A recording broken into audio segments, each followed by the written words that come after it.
Hello everybody and welcome. This is the Midnight McBride Show and this is episode 9 and this episode's called The Energy Lady and I'm joined by Rachel Jacobson. Hello Rachel. Hello Patrick, I'm thrilled to be here. Brilliant, awesome. I was really pleased when you said you were going to do this because I remember doing the radio with you and it was effortless. It was dead easy and I said at the time that you were one of the most confident and powerful orators that I'd come across when we did the radio. Very clear, very confident, paused at the right moments, made people feel like you were listening. Really, really good, you know. Wow, well, thank you. And I feel now you've set up quite an expectation for the next hour. I will do my best. I think you'll be fine. So, Rachel, I've called it the Energy Lady because I know you've previously, when you last did the radio show, we talked about Reiki and E.F.T. and there's many strings to your bow. But you also do what we'd call energy medicine, is that right? Yes, that's right. Right, very good. And the lady who you talk about a lot, her name Donna Eden, is that right? Yes, Donna Eden. Right. So maybe tell us, we'll start at the beginning. A lot of people that will watch this, some will have listened to the radio, and maybe some haven't. So we usually touch on some of the stuff to cover your journey up to this present moment, but maybe not recapping on everything. So as a child, when you were growing up, you had various things that happened to you, and that included maybe you weren't very happy and that you had eating disorders as well and stuff. Maybe tell us a little bit about your journey. Sure, yeah, well, where to start? I don't ever remember being happy growing up. I had a lot of lovely things, had a good education and shelter and food, and I was blessed in many ways, but I don't remember being happy. Yeah. And then I got into my teens and things really spiraled for me. I was very depressed. I had an eating disorder, as you say. I dabbled in drugs as I got older. Right. I also self-harmed. Essentially, it was all different ways to stop feeling things I didn't want to feel. Yeah. See, I didn't actually know about the drug part. I don't think we mentioned that on the radio. I didn't know that. Yeah. Possibly not. No. Yeah. I talk about it openly, and obviously, most of my adult life I spent in another realm, not a spirit realm, not another level of consciousness, just on drugs basically. So I'd taken a lot, but so you get to this point, and what happened then? Well, when I was 17, I went into the Priory. I was actually there twice. And it did help me a lot, but didn't really get me to a place of real peace or comfort and shedding some of the baggage and the wounding that was so upsetting for me. And when I began doing that was at a personal development retreat in America. Yes, yeah, and that's where you hooked up with Bruce Lipton, is that right? Or was that later? Later, Sorry. yes. Yeah. And then actually also a second time I saw Bruce Lipton as well a couple of years ago. So I've been really fortunate to do lots of things, but they really helped me in America. That retreat, their focus is on beliefs and thoughts and how our beliefs affect our life experience. So rather than just taking the normal route, which is medication, you went and did some inner work, some healing in America, and it changed everything. It really transformed things. It didn't mean overnight I was suddenly where I am today, because I'm 33 now, so this was 15 years ago when I started on my journey of healing. But it began that journey for me, and I began to unravel and change my beliefs, change the way I saw myself and saw the world. Yeah, that's ironic. Bruce Lipton's page on Facebook and his first book, or one of his first books, is The Biology of Belief, isn't it? Yeah, it's a fantastic book. Yeah. So along this journey, I encountered you at the Healthy Indulgence Cafes when I think we first met. And at that point, you were doing E.F.T, which is the tapping. You were doing workshops, weren't you, in that? The E.F.T and then also Donna's energy medicine as well. Right, yeah. So I did one of your workshops. I came along and did a course. Yes, I remember. Yeah. And then from that point, going forward, got in touch with you again and you did the radio. But as we discussed, because we've just been talking off air, there's a lot happened since we last spoke. Maybe tell us, now we'll go with this first, and I find this fascinating. You did some regression therapy, which is still part of under the umbrella of energy medicine, is that right? And yes. Still with Donna, again, the same teachings, would I say? Yeah.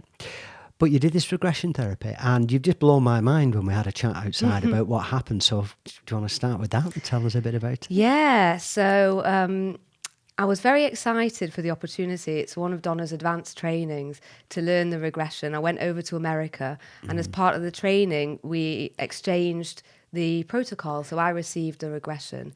Is this learning to teach it, or are you experiencing the regression therapy first and then with a view to actually practicing it as well? Or? Yeah, so with a view to doing it. So since I got back from the States, which was almost a year ago, I have been doing the regressions with clients and people who've been coming to me and getting some really interesting, amazing results with them.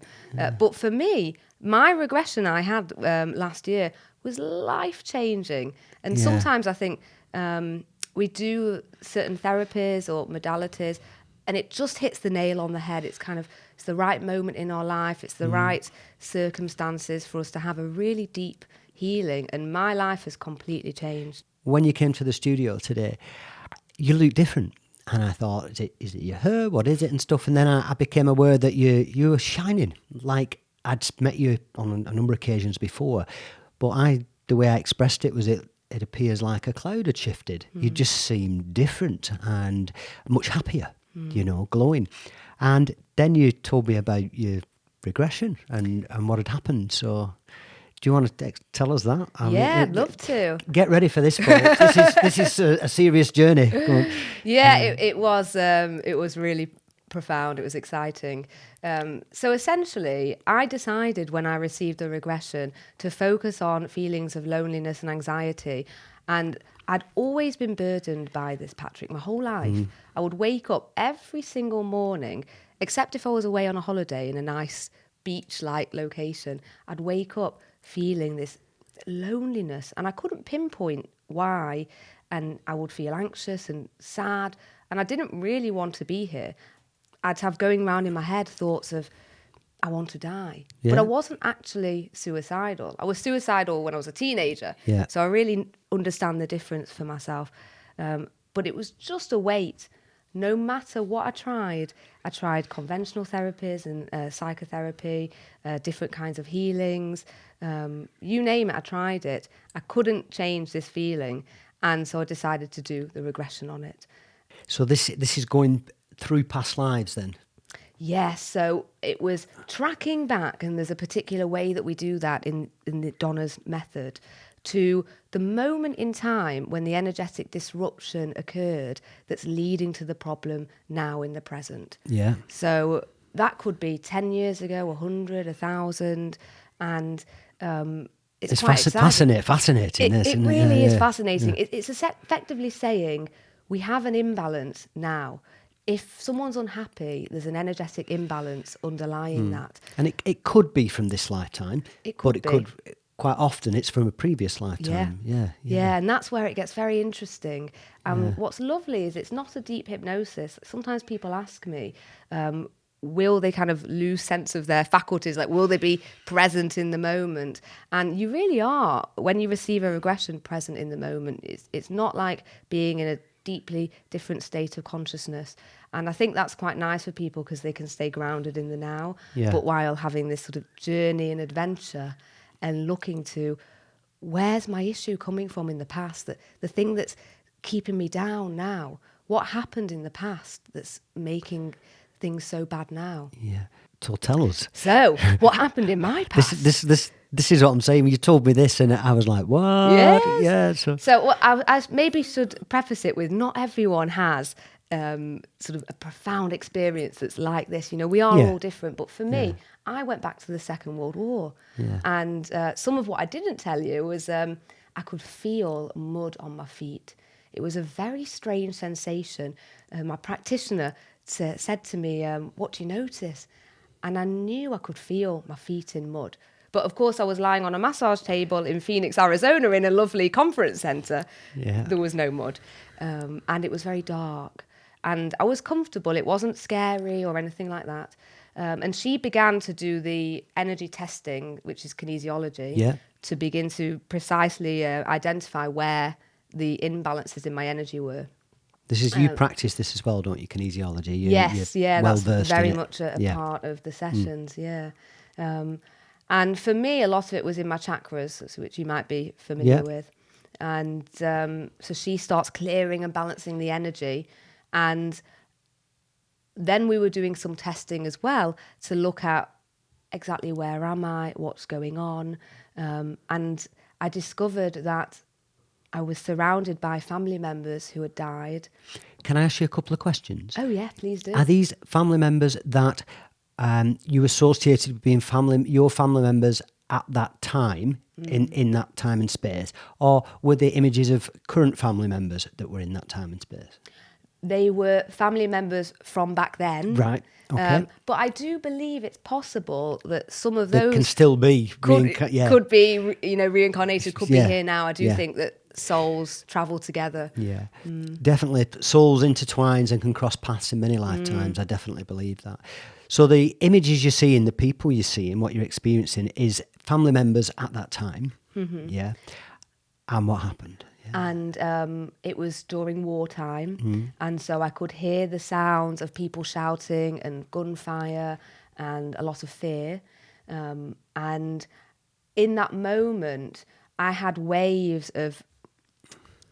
The best way to describe it is deep, deep sadness and grief, and then fear. But it was a big, big version of what I'd been experiencing every single morning in this life. So that's, you connect it was the same feeling. Yes, but a much bigger version. Yeah. And it was clear to me, oh my goodness, this is where it's come from. That's the source of this feeling. I'm getting little bits of it every morning, but it's the same feeling. Yes, yeah, because what happened was way back, whenever it was, 60, 70 years ago, I was in this situation that was understandably terrifying. I think probably everyone on the planet would be so scared and so sad in that situation. And I was carrying the energy of that, or the energy dysfunction, into this lifetime. The only thing I could have that's comparable to that is I've had lots of experiences as I was growing up, and I've experienced astral projection and out-of-body experiences, and I've been to the spirit realm, and I think I've died as well. I've, more than twice, I think I'd say that that's happened, where I'd experienced the process of death.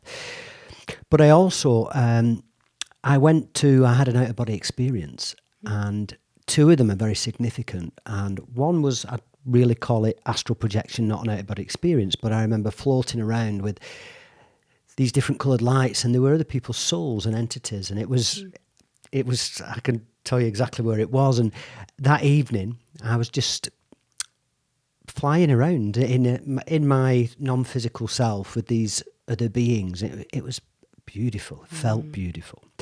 And the other time, another significant one, was I went to Robin Hood and Maid Marian's wedding, and I was in a forest. And the reason why I compare it to this is because I was floating above them whilst the ceremony was taking place.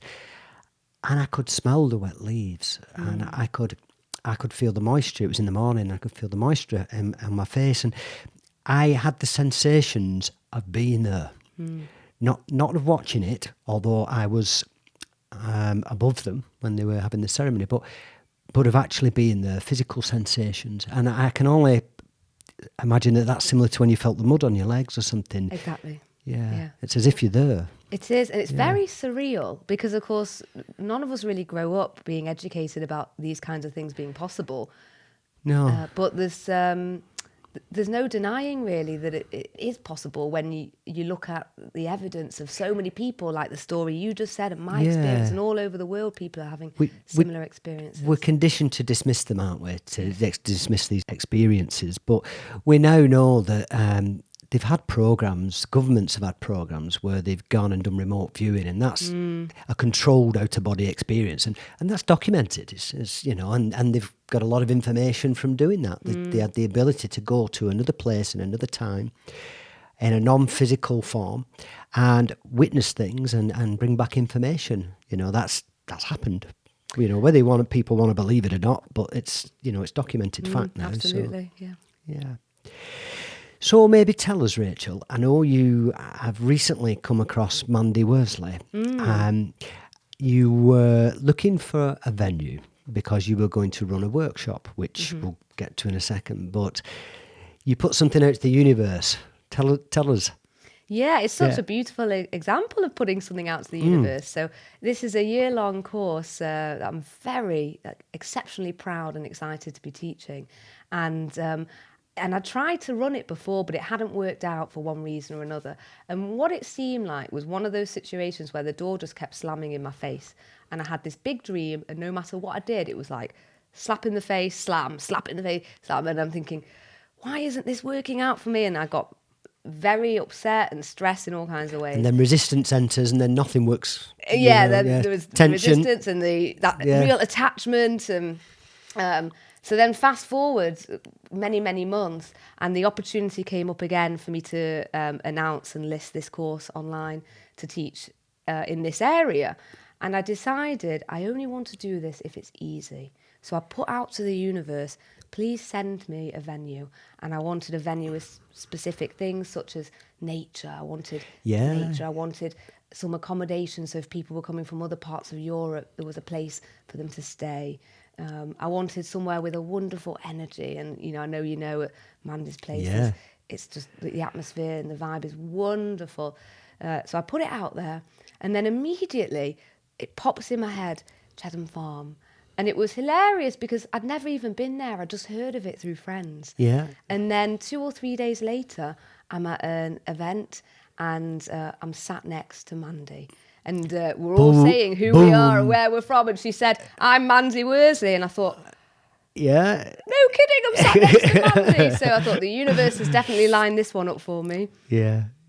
I'd done a number of meditation classes and meditation workshops at Mandy's place. But then I've also been there just as a participant. And Liz Whittle from the Harmony Hub has been doing some gong baths. So I've been there doing those as well. So I've been to the Chetham Farm retreat probably 20 times. I've been there quite a lot. And the Mandy and Stina, who you know of or have met now as well, are all part of a group, aren't they? Yes. What's the group called? It's MIBA. MIBA. And it's something to do with women in business, is that right? Yes, well, MIBA stands for Mums and Business Association, but it's open to all women. Yeah, I feel like I'm a part of it. Yeah, you can be. Well, I don't know if I have the authority, but an honorary part of MIBA. But yeah, so you came across Stina as well, who I've just recently done a show with about 2 weeks ago, and she's had a remarkable journey. It was fascinating. Yeah. So you've now got an assistant. Well, yes, this is hot off the press. Yes. So hot off the press. Do you know? Have I mentioned hot off the press to you yet? No, you haven't. Every week on every show, somebody gives me a little tidbit of something that maybe nobody knows yet, and every week I go hot off the press, and I do it on every show. Well. And you've just said it, so hot off the press. Yes. So I've been getting busier and busier as time has passed. And so I decided to find a virtual assistant. And actually, I'm looking for a few more people to help me with different things. Yeah. But I'm wanting to free myself up so I can do more teaching, more than anything, of not just workshops, but also groups. A bit like a yoga class where you go and someone leads you through the yoga postures. I want to lead people through energy medicine exercises. For example, something to help with a headache. Yeah. And then people will have a skill that, with their own hands, it's free, it's fast, it's easy. That at home, if they have a headache, they can use that technique. Yeah. And so you've got an assistant now that's going to help you with this, a virtual assistant, you say? Yeah, so I found a virtual assistant, so who's going to help with certain aspects of my website and Facebook and things like that. I need one of those. I really do. I highly recommend it. Yeah. So we'll go right back to the basics. So, Rachel, energy medicine. Maybe tell us, I know very little about it. I've had some experience of it, but I don't know a great deal about it. Maybe tell us how it works, how it came about, a bit about energy. Yeah. Because you are the energy lady. I am the energy lady. Well, everything is energy. Einstein said that. And that means different things to different people. But I think to really go back to basics, we should ask the question, what is energy? And there are many names for it, such as chi, prana, life force. Yeah. It's simply this invisible, unseen to most energy that has all different colours and shapes and Donna Eden can see energy. So that's been a real gift, and I think has informed so much of her work, which has then, like ripple effects, meant that people like me could train and learn. I've healed so much in myself through Donna's teachings, and now I'm able to pass that gift along and help others.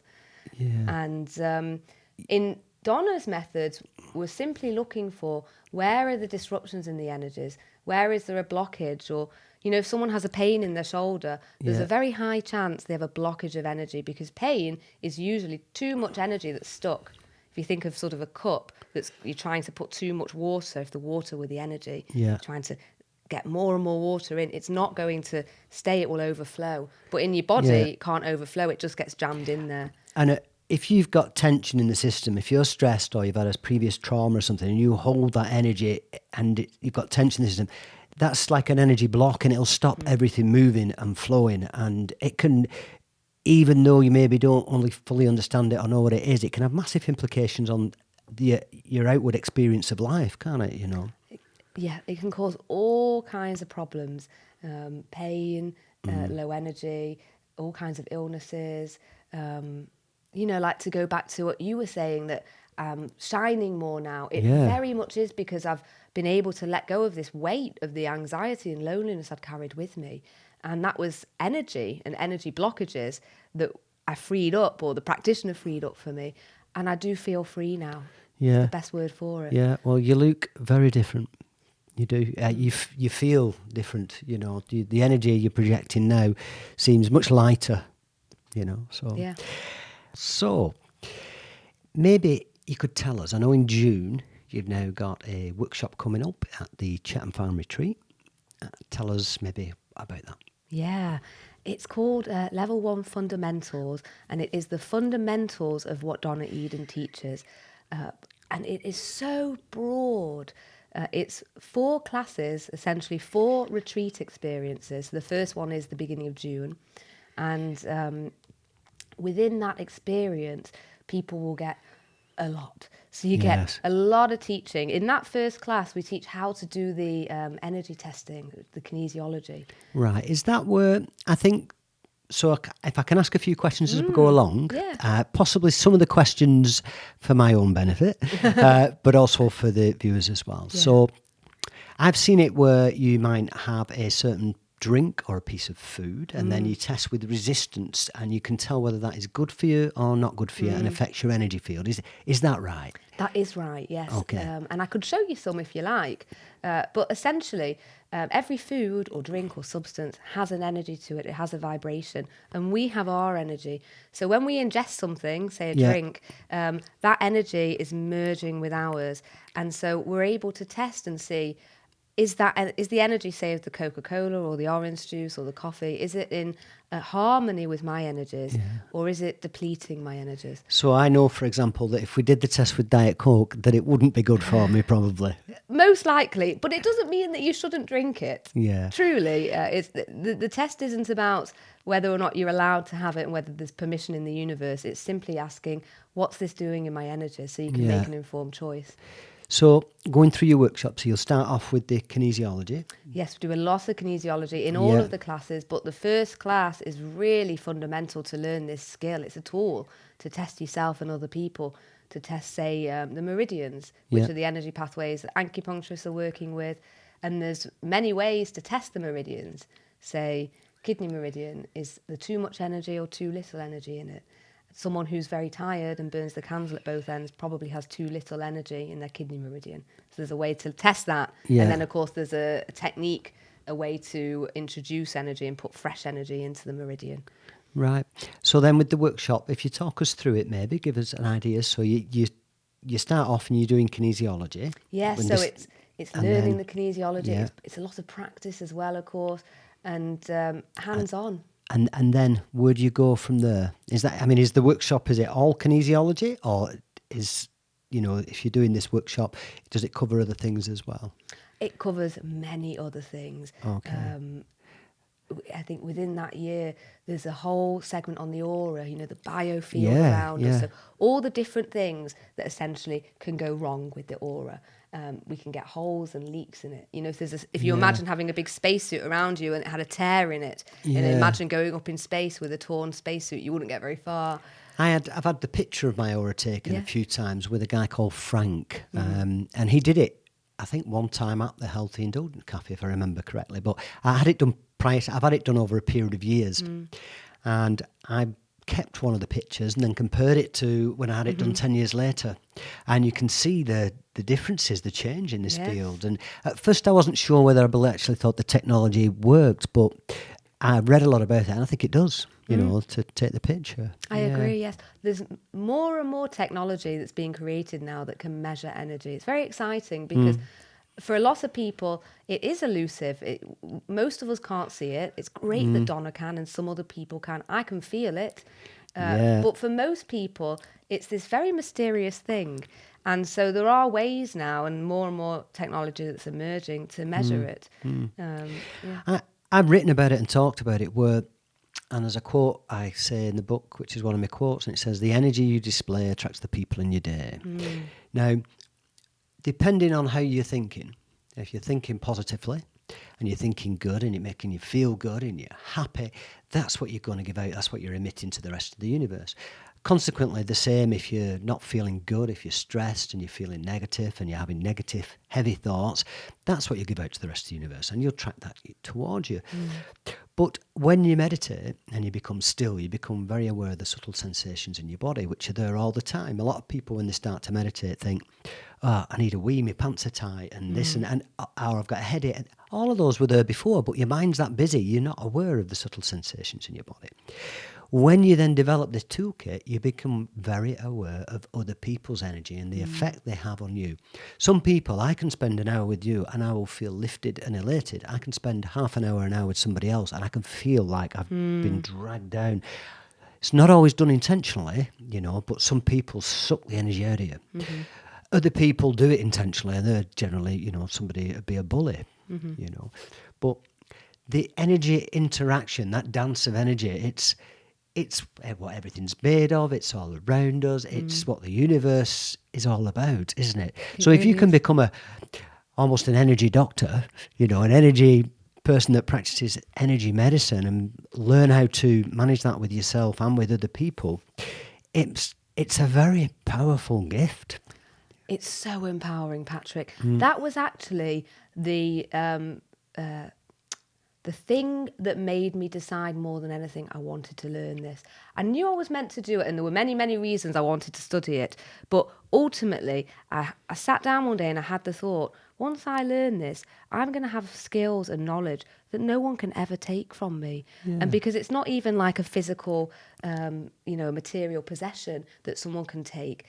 No one can take my knowledge, and that was very empowering. And so I can be anywhere in the world now. In fact, I was on holiday in South America recently, and I had an issue with some chemicals that were being used in the hotel. I was going to say that I put in my body. They're cleaning chemicals in the hotel. And you bet I was using my energy medicine exercises to help myself in that situation because my chest was hurting, I had headaches. So I did a lot of energy medicine and I felt much better. If people don't know what you're doing and you start pacing up and down corridors, tapping yourself and doing this, it can look unusual. It does, but I'll always remember one time being on an aeroplane and I was just waiting for the toilet, you know, and there was a little queue. And so I thought, while I'm standing in the aisle, I'll just do a few bits and bobs. And I decided I was tapping under my eyes on my cheekbones. And there was a woman 3 or 4 rows behind, at the front of the plane. And she sort of got my attention. And she goes like this to me. What did she mean? My assumption was that she knew what I was doing and that she was saying, "That's brilliant." It came across as very friendly. She wasn't making fun of me. Yeah. But it was delightful. When you came to the radio station, as you were going to come in and do a show with me, prior to that, you did, you sat down, you did some tapping and so on. So it's something you do wherever, whenever, isn't it? You know. Yeah, I've really integrated it into my life. Nothing else helps me as much as this. And I still have challenges now with my physical health, nowhere near as much as in years gone by. But I wouldn't be able to work. I wouldn't be sitting here today looking like I look and feeling like I feel if it wasn't for Donna's methods. I know that with certainty I wouldn't be well enough. Yeah. I mean, I assume that when you first start practicing these, the energy medicine, and it can be tapping or whichever, when you start doing it, job number one is get yourself right, isn't it? It's got to be. You know, when I talk to people, when I give meditation teachings, classes, I always tell them your number one job is to fix this, because you have to get this right to help other people. You know, you need this system operating efficiently. You need to feel good. And then you've got boundless energy, your cup's overflowing, and you can help everybody. If you don't feel good, if you're really depleted, if you're having problems, that needs to be your priority. It's not a selfish pursuit, looking after yourself. You know. Absolutely. It's far from it. I think it's so important to look after ourselves, and then we're in a position to be able to look after other people. It's the cliche of putting on your own oxygen mask first. Exactly. Yeah. That's a good analogy. Yeah. Absolutely. Yeah. So going forward, Rachel, with the workshop you're doing at Mandy's, have you got anything else scheduled at the minute, or are you looking to, is this what you're going to be doing? Because I know predominantly you're one-to-one now, aren't you? If I want to experience some energy medicine from you, I need to come and see you normally. Yeah, so I'm working mostly from my home, just up the road from Bury, and I do online sessions as well. So I'm starting to work with people from other parts of Europe, and maybe one day further afield. Yeah. And I don't have anything else fixed on my schedule. The main reason for that is I've been so busy, but now I have my VA assisting me. So I'm planning as the year progresses to put some things on the calendar. You seem to have gone predominantly workshops, one-day sessions, things like this when I first met you. Then you've gone into one-to-one sessions, and now you're like a flower opening up, and you're just about to come back into the world with maybe starting to do the workshops and things like that again. That's lovely to say, a flower. It's beautiful. That pretty much is what's happening over the years since I've qualified. I've done online work. I've always been doing one-to-one sessions, but it's ebbed and flowed depending on what time I've had available. So now I'm bringing it all together. I'm stronger than I've ever been. I'm more grounded and centered than I've ever been. I have more energy. Yeah. I just keep going from strength to strength because I'm using the energy medicine with myself, and it's putting me in a good place to do more with other people. I think it's really beneficial for people to know, as with myself, about your journey and seeing where you've come from to where you are, because when they can see evolution, transformation, growth, when they see that, then they think, oh, well, look what they've achieved, and it's, you can put yourself back together. It's inspirational, and then they're drawn towards that. They want to know more about it.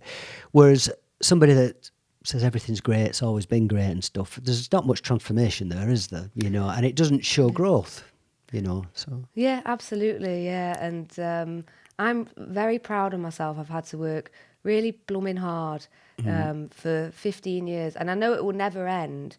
I plan for as long as I'm here to keep developing myself and keep growing and to be more happy and more peaceful and so on. Yeah. But I've had to be very persistent. I had a lot of wounds and had a lot of issues, essentially. And it's been a case of, for many years, unraveling the layers of the unhappiness and health problems. Yeah. I've found that some people might have the misconception, especially if I've written a book about it, several books about it, that I've got it all figured out, and I haven't. What I have is I've developed a skill set, a set of tools where I still have fluctuations. Generally, my life's on the up and up and up, but occasionally I have a little dip. But I keep putting myself back together again. I've got the tools to do that now. And each time I do that, I put myself heading in the right direction again. I love the analogy of, it's never where you're at, it's where you're heading. Now, you can be in a fantastic situation, but if you're heading down, if you're heading in a negative direction, you're heading to a worse situation, it doesn't feel good. So everything might seem amazing, but if you're heading down, if you're not heading in the right direction, it doesn't feel good. On the flip side of that, you can be in a terrible situation, But if you're heading in a positive direction, if you're moving towards a better life situation, if you're making some good decisions and good choices, if you're evolving and growing, it feels good. So it's never about where you're at. You can be in a terrible situation. It's always about where you're heading, where you're focusing, where you're directing your energy. Yeah, absolutely. Yeah, everything is about our energy, and our thoughts are very important too. I do believe that that's critical, and then there are other things in life that matter, such as movement and nutrition, and so there's many different aspects to well-being. But energy is something I think the majority of people don't really understand, and they're not sure about, and so they just kind of put it to a side. Or suppress it even, you Yes, know. And I yeah. think we need to release it as well, you Yeah. know. I know I do. Yeah. Yeah. It can be something as simple for me. Running's a big part of what I do. And if I go running, it realigns everything. All my little problems disappear. I focus on my breath and I exert myself. I come back and I feel good, you know. And I have excessive energy, extreme. Whenever I do something, I do it to an extreme level usually. And I've got this excessive energy and I have to spend it.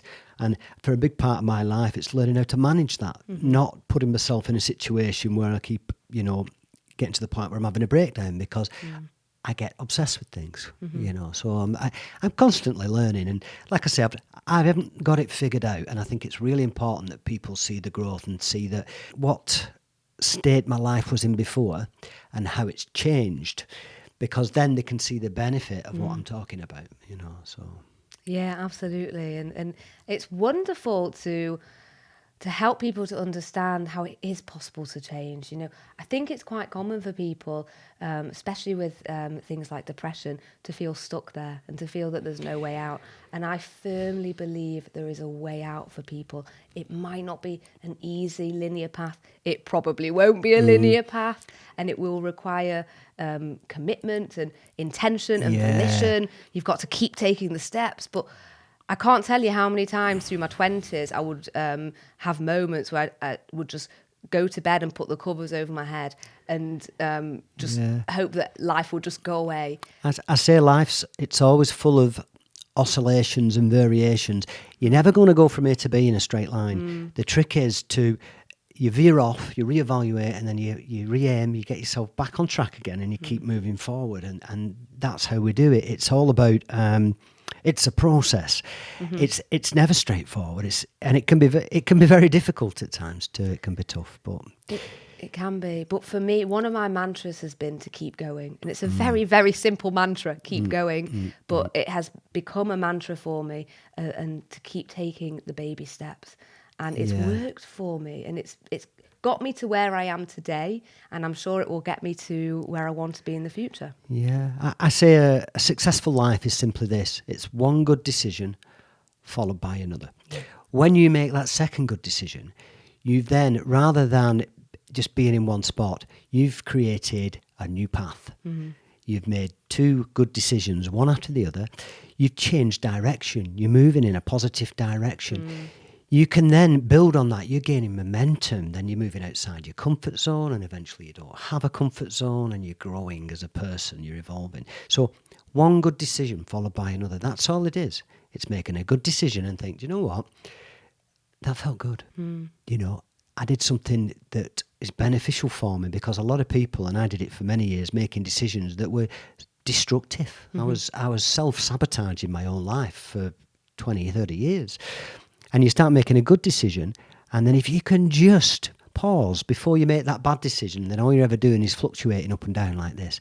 But you make two good decisions, you're then elevating yourself.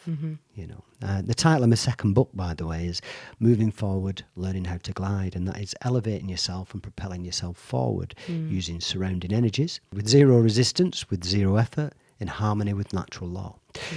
The title's Moving Forward, Learning How to Glide, but it's all about learning to reprogram to make good decisions and removing the resistance from your life. I say that if we're moving upstream, going against the flow of the universe, against the universal force, energy, whatever you want to call it, the field, when you're moving upstream, you can spend a lot of energy and you get absolutely nowhere. You're swimming on the spot because you're going against the flow, the natural flow of nature,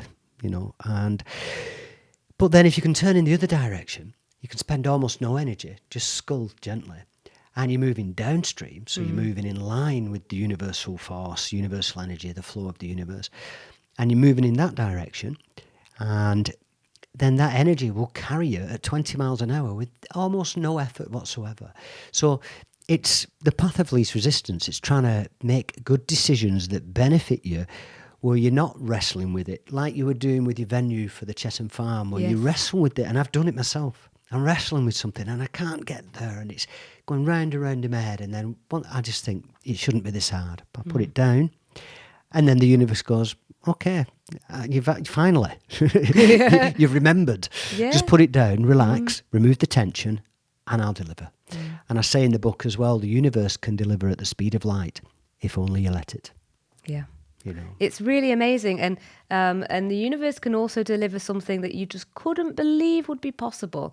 The universe can make things happen, can send the right person to you in the right moment. Yeah. If you stand out of the way, we're the thing that's blocking everything that's coming towards us, And if we can learn to remove the tension, the resistance.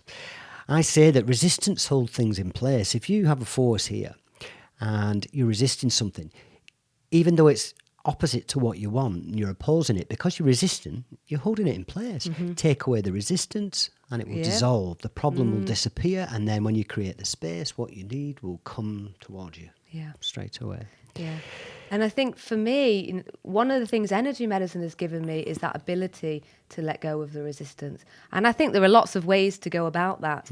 But the energy medicine has helped me circumvent all the noise in my head. And I think very quickly, unless I'm very tired. And I can have a lot of thoughts very quickly, and they can be sort of battling each other. And I'll confuse myself and drive myself a bit nuts. But with energy medicine, it's simply working with the energies to bring balance. And then it's much easier for me to let go of things. When you experience that balance, the alignment, the synchronicity, when you can learn to let things go, the sense of relief is like, it's like you've just put a bag of bricks down. Yes. It's a beautiful feeling. And I regularly wrestle with things, I'm being honest, I do. But I usually, after a little while, I do recognise, because it takes me, I have to have a little bit of a wrestle before I think, I'm wrestling with it again. And then I learn to let it go. And then once I do that, everything takes care of itself. But it's having everything you want, everything you strive towards, it's dead easy. And that's discipline, effort and dedication. You have to be prepared to develop yourself as a human being like you've done. It's a process, and you've made some good decisions, and then you've put a lot of work in, and in doing that, you've changed the path of your life. And now I love it when the best thing anybody can do from a situation, we have a lot of people on here and they say, how can you get a positive from somebody trying to take their own life? How can you get a positive from somebody that's been depressed? How can you get a positive from somebody that's been abused when they're a child? Because I've had a couple of guests, Stina had talked about it, where Stina had been abused. So people ask these questions. And the positive comes from that experience, all you actually do is you pass on, you've survived, and you pass on that to other people so that maybe you can make their journey a bit easier. You take the bad experience, and then from that, by helping others, it becomes a positive experience. Yeah, absolutely. And I think there's always a way to do that. There's always a way to make something a positive experience, but it can be tremendously difficult. And it can be, for a lot of people, I think, hard to get their head around, because sometimes it might appear disrespectful or like you're not caring, looking at a situation such as abuse. But the things that happen in our lives, it's up to us what we do with them. It's up to us how we take them and we grow from them and we take the lessons. And yes, we need support. Yes, we need help and resources and information from others. But it's making lemonade out of lemons, rather. And I am the woman today because of everything I have experienced, which includes abuse and bullying and hardcore perfectionism for many years, and many things that have happened in my life that were indescribably painful at the time, but I actually wouldn't change them because I've learned from them and they've made me who I am. I say in the book, the first book, From Pills to Peace, that your past doesn't define you. It's simply your view on the way to this present moment. Yeah. You know, and you just learn from it and evolve. And what's happened before now, you've got to let it, it's gone, it's done. Cut the ropes, set sail, and move in the other direction now, you know. You can't change it, you'd be aware of it, but you don't want to dwell on it either, you know. So, yeah. So, Rachel, if somebody wants to come and do your workshop, if somebody wants to come and visit you to do a one-on-one session with some energy medicine, how do they get in touch with you? And maybe tell us your website or your social media channels, something like that. Yeah, well, my website is my name, which is Rachel Jacobson, RachelJacobson.co.uk.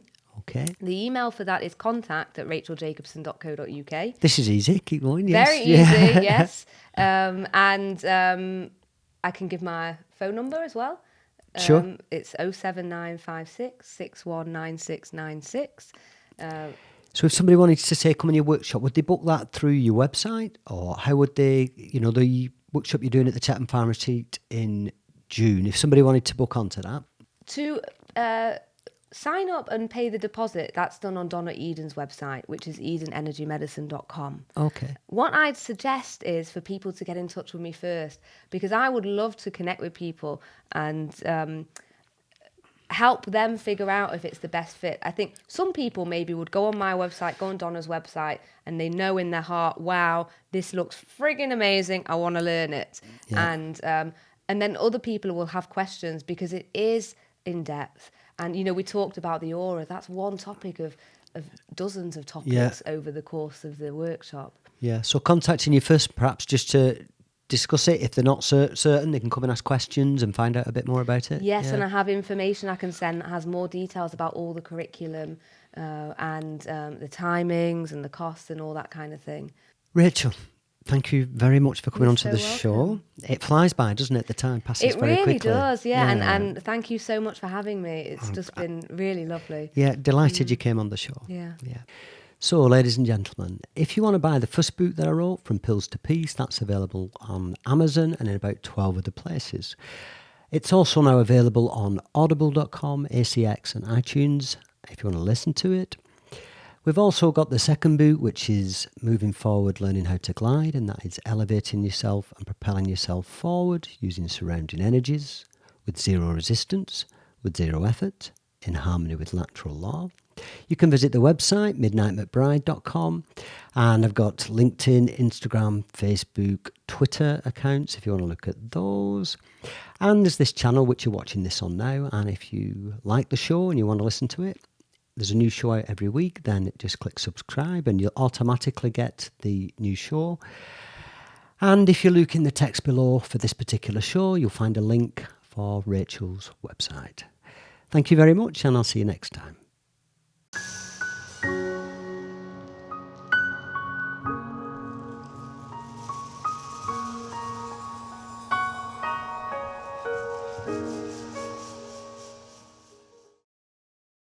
And talk about them. Yeah, because, I mean, there's just so much to possibly say. Yeah. You know, in Donna's modality, we learn 9 energy systems plus a bunch of other things as well. Mm-hmm. And the aura is one of those 9.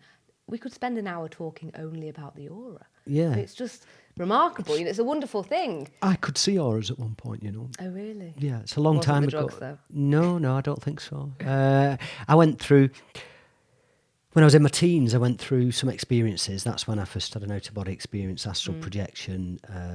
I did self-hypnosis and lots of other things. And I started to see people's auras.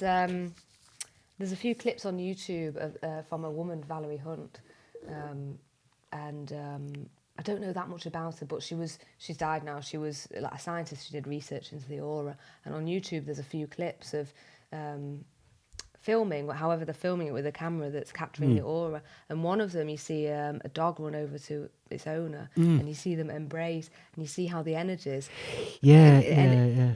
It's amazing. It's amazing to consider that's happening all the time. Like Yeah. we're all